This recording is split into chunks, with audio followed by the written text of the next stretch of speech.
ચણા અને રાયડાની ખરીદીમાં સંકલનનો ભારે અભાવ જોવા મળી રહ્યો છે। સરકારી જાહેરાત છતાં ટેકાના ભાવે ખરીદી અટકી પડી।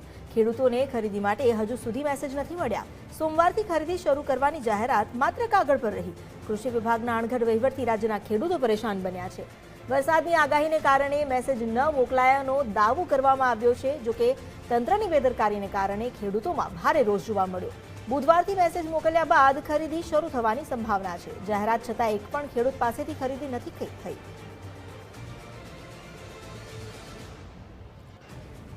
જાણકારી લઈએ સંવાદદાતા નિકુંજ જાની પાસેથી। નિકુંજ, આજે ખરીદી પ્રક્રિયા ખોરંભે ચડી છે।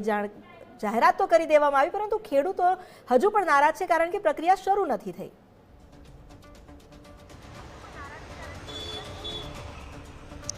જી અમિતા, શુક્રવારે અને રવિવારે કૃષિ વિભાગ દ્વારા એક પ્રેસ રિલીઝ ઇસ્યુ કરીને અને અલબત્ત કૃષિ મંત્રી જીતુ વાઘાણીએ પણ જાહેરાત કરી હતી કે સોમવારથી ટેકાના ભાવે રાઈ અને ચણાની ખરીદીની પ્રક્રિયા શરૂ કરવામાં આવશે। પરંતુ જાણકારી મળી રહી છે કે આજે આ ખરીદીની પ્રક્રિયા શરૂ નથી થઈ શકી કારણ કે જે ખેડૂતોએ રજીસ્ટ્રેશન કરાવ્યું છે તેમને એક કે બે દિવસ અગાઉ મેસેજ મોકલાતા હોય છે કે આપે આ કેન્દ્ર પર જઈને આપની જે જણસ છે તેનું વેચાણ કરવાનું છે। પરંતુ જાણકારી મળી રહી છે કે કોઈ પણ ખેડૂતને ચણા અને રાઈની ખરીદી માટે મેસેજ નથી મોકલાવવામાં આવ્યો।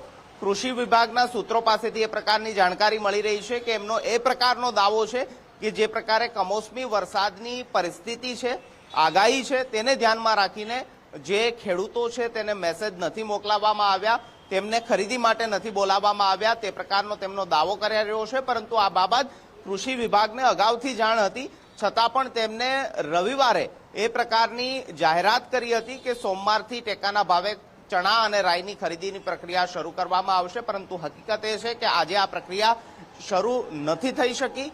જાણકારી મળી રહી છે કે બુધવાર સુધીમાં ખેડૂતોને ખરીદી માટેનો મેસેજ મોકલાવવામાં આવશે અને બુધવારથી રાજ્યની અંદર ચણા અને રાઈની ખરીદી પ્રક્રિયા શરૂ કરવામાં આવશે। તે પ્રકારની હાલ માહિતી મળી રહી છે। જી, આભાર આપનો જાણકારી આપવા માટે।